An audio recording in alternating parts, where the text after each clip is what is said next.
আসসালামু আলাইকুম। আজকের এই লেকচারে আমি র্যান্ডম ভেরিয়েবলের একটি পার্ট ডিসক্রিট র্যান্ডম ভেরিয়েবল নিয়ে আলোচনা করব। সো পূর্ববর্তী লেকচারে আমি বলেছিলাম র্যান্ডম ভেরিয়েবল কি। আপনারা যদি দেখে থাকেন আপনারা জানেন যে আমরা কোনো একটা ইভেন্টের সাথে যখন কোনো একটা সংখ্যাকে রিলেট করি তখন সেটাকে আমরা র্যান্ডম ভেরিয়েবল বলি, কারণ আমরা সেটাকে সাংখ্যিকভাবে রিপ্রেজেন্ট করি। তো র্যান্ডম ভেরিয়েবলের দুইটা পার্ট থাকে, একটা হচ্ছে কন্টিনিউয়াস র্যান্ডম ভেরিয়েবল, একটা হলো ডিসক্রিট র্যান্ডম ভেরিয়েবল। সো আজকের এই লেকচারে আমরা যেটা নিয়ে আলোচনা করব সেটা হলো ডিসক্রিট র্যান্ডম ভেরিয়েবল। আর একটা বিষয়, ডিসক্রিট র্যান্ডম ভেরিয়েবলের ভিতরে আমাদের অনেকগুলা রুল আছে। সো যেমন Burnley random variable, binomial random variable, poison random variable, এরকম অনেকগুলো রুল আছে। সো আজকের লেকচারে আমি এই তিনটি রুল নিয়ে আপনাদের সাথে খুব ভালোভাবে আলোচনা করব। আর পরবর্তী লেকচারগুলোতে আমি চেষ্টা করব যে আপনাদেরকে এই যে রুলগুলো আছে এই রুলগুলোর উপরে কোশ্চেনগুলো সলভ করে দেওয়ার। সো পরবর্তী লেকচারের লিঙ্ক আমি অবশ্যই ডিসক্রিপশন বক্সে আপনাদেরকে দিয়ে দেব। সো প্রথমে দেখি ডিস্ট্রিক্ট র্যান্ডম ভেরিয়েবলটা কি। আর discrete random variable is a type of random variable that can take only specific countable values. এই যে ইভেন্টের সাথে আমরা সংখ্যাকে কানেক্ট করলাম, এই সংখ্যাগুলো শুধু কাউন্টেবল ভ্যালু হইতে পারবে। বিষয়টা কেমন? 0, 1, 2, 3, 4, 5, 6, -1, 2 এভাবে কাউন্টেবল যে ভ্যালুগুলো যেগুলোকে আমরা কাউন্ট করতে পারি সেগুলো। মানে হলো কোনো ফ্র্যাকশন ভ্যালু দেখা যাবে না ডিসক্রিট র্যান্ডম ভেরিয়েবলে। এটাই হলো কনসেপ্ট এখানকার। সো এটাকে যেভাবে প্রকাশ করা হয় x = a আকারে। প্রবাবিলিটি অফ a যদি আমরা বাইর করি তাহলে আমরা প্রবাবিলিটি অফ কি বাইর করব? x = a। বিষয়টা কেমন? আমরা যদি প্রবাবিলিটি অফ 2 বাইর করি, হ্যাঁ, তাহলে আমরা এটাকে অবশ্যই এইভাবে লিখব, প্রবাবিলিটি অফ x = ওকে। এটাই ছোট্ট একটা কনসেপ্ট, এটার ভিতরেই আমরা ইলেবোরেটলি বিভিন্ন রুল পড়ব, তখন কি আমাদের এই কনসেপ্টটা কাজে লাগে।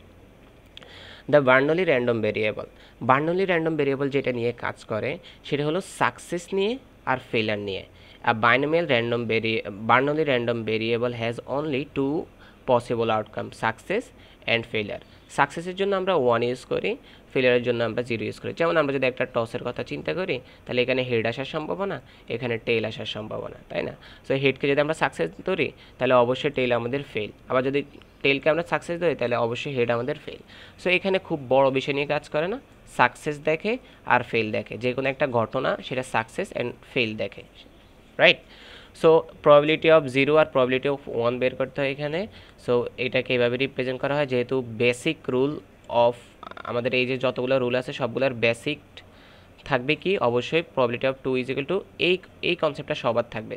খেয়াল করে দেখেন, এখানেও আপনি দেখতে পাবেন, এটা যখন করতে যাবেন তখন এটাও দেখতে পাবেন, এটা যখন করতে যাবেন তখন সেম জিনিসটাই দেখতে পাবেন। Okay. So probability of 0 = 1 - p যখন আমরা ফেল হব, আর সাকসেস হবে আমাদের পি। সাকসেস যদি পি হয় তাহলে ফেলিয়ার হবে কি 1 - p। এর পরবর্তী বাইনোমিয়াল র্যান্ডম ভেরিয়েবল দেখেন।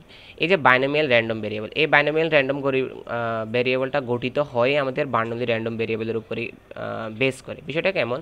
এখানের মধ্যে n সংখ্যক ট্রায়াল থাকে, এখানেও সাকসেস অ্যান্ড ফেলিয়ার নিয়ে কাজ করা হয়। সো এখানে সাকসেস অ্যান্ড ফেলিয়ার নিয়ে কাজ করা হয় মাত্র একটি ইভেন্টের, কিন্তু এখানে n সংখ্যক ইভেন্টকে একসাথে করে n ইন্ডিপেন্ডেন্ট ট্রায়ালস। মনে করেন আপনি এই কয়েনে হেড পাইতে পারেন, টেল পাইতে পারেন, বাট আপনি এখন বললেন যে আমি এই কয়েনটা প্রায় 30 বার টস করব, 30 বার টস করব। এই 30 বার টসের ভিতরে হেড আসতে পারে এবং টেল আসতে পারে এতবার। সো এই যে কাজগুলো মনে করেন, ধরেন আপনি ধরে নিলেন যে হেড আসতে পারে 16 বার, 16 আর টেল আসতে পারে ধরেন 14 বার, তাই না? সো এই যে আপনি অনেকগুলো ট্রায়ালের ভিতরে একটা সংখ্যা বলতেছেন যে হ্যাঁ এখানে সাকসেস 16 বার, ফেল আসতেছে 14 বার, এই যে বিষয়টা বলতেছেন না অনেকগুলো ট্রায়ালের ভিতরে, এটাই হলো বাইনোমিয়াল র্যান্ডম ভেরিয়েবল। সো এটা অনেকটা বার্নলি র্যান্ডম ভেরিয়েবলের সাথে connected. Okay. So if x represent number of success in an trials, তার মানে এন ভ্যালুটা হচ্ছে আমাদের ট্রায়ালের সংখ্যা, কতগুলো আমরা ট্রায়াল দেব। সো কোশ্চেন সলভের সময় এগুলো আপনারা দেখবেন যে ভালোভাবে নোটিস করতে পারবেন। Then X is binomial random variable with parameter. তাহলে আমরা বাইনোমিয়াল র্যান্ডম ভেরিয়েবলটা কি, প্যারামিটার থাকবে এন আর আমাদের পি। তো এনটা তো আমাদের ট্রায়াল সংখ্যা আর পিটা হলো আমাদের প্রবাবিলিটি। সো এটারই এখানে সূত্র দেওয়া আছে। আমরা যদি প্রবাবিলিটি অফ আই বাইর করি তাহলে প্রবাবিলিটি অফ আই দ্বারা বুঝে আমাদের এখানে আমাদের সাকসেস কত। লেটস সাপোজ সাকসেস বলে দিল 16, এখানকার অনুযায়ী 16। সো এরপরে ট্রায়াল সংখ্যা, সো ট্রায়াল যদি এখানকার হিসেবে করি 30টা ট্রায়াল আছে, তাই না? সো 30টা ট্রায়াল আছে, এখানের মধ্যে আমাদের আই এর ভ্যালু সেমভাবে এখানে সাকসেস বসাইতে হবে। সো আমাদের ট্রায়াল সংখ্যার হিসেবে সাকসেসের যে কম্বিনেশন সেটা আমাদেরকে বের করে নিতে হবে। সো কম্বিনেশন সূত্রটা আপনারা আশা করি জানেন, এটা হলো কম্বিনেশনের সূত্র। Okay. So P to the power I এখানে যেটা হলো সেটা হলো সাকসেস রিপ্রেজেন্ট করে, 1 - p two the power n - i এটা আমাদের ফেলিয়ার রিপ্রেজেন্ট করে। সো টোটাল কম্বিনেশনটা আমাদেরকে বের করতে হয় কীভাবে? পি অফ আই দিয়ে। ওকে, এরপরে Poisson random variable. So Poisson random ভেরিয়েবলে যেটা ঘটে সেটা দেখেন, a Poisson random variable counts the number of Times.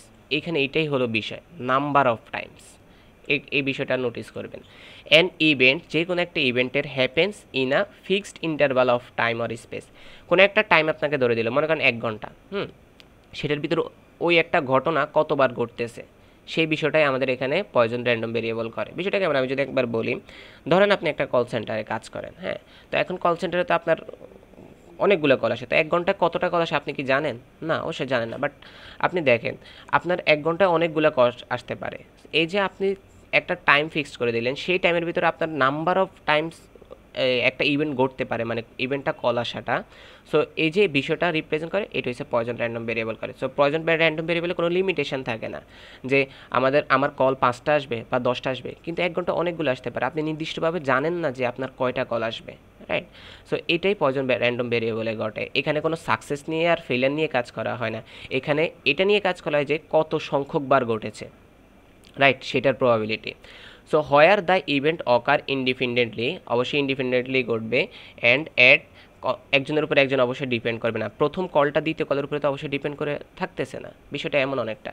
এটা কনস্ট্যান্ট অ্যাভারেজ রেট এত, এই যে কনস্ট্যান্ট অ্যাভারেজ রেট ল্যামডা, এখানে ল্যামডার একটা কাজ আছে। বিষয়টা কেমন, আপনাকে ধরলো একটা সারাদিনের কল সেন্টারের কলের কথা বললাম যদি আমি বলি, হ্যাঁ, তাহলে আপনি এভাবেই হিসাব আপনি জানেন না যে প্রথম ঘন্টায় কতটা কল আসছে, আপনি জানেন না যে দ্বিতীয় ঘন্টায় কল কতটা আসছে, বাট আপনি এভাবে বলতে পারেন যে অ্যাভারেজ 1 ঘন্টায় আমার প্রায় 40টার মতো কল আসে। এই যে অ্যাভারেজ বললেন, টোটাল 24 ঘন্টা থেকে আপনি অ্যাভারেজলি বের করে নিলেন যে কতটা কল আসতে পারে, সেটার যে অ্যাভারেজ রেটটা সেটাকে বলা হয় random variable, lambda.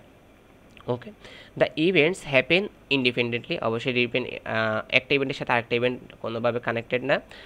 The average rate is constant, average rate যেটা আসবে কল আসার সম্ভাবনা, আমি যেটা উদাহরণ দিলাম সেটাই চিন্তা করতে পারেন যে ঘন্টায় 40টা আসে, তার মানে ধরে নিছে যে প্রত্যেকটা ঘন্টায় 40টা আসে, বাট এটা সেম না যে প্রত্যেকটা ঘন্টায় আসলে 40টা কলই আসবে।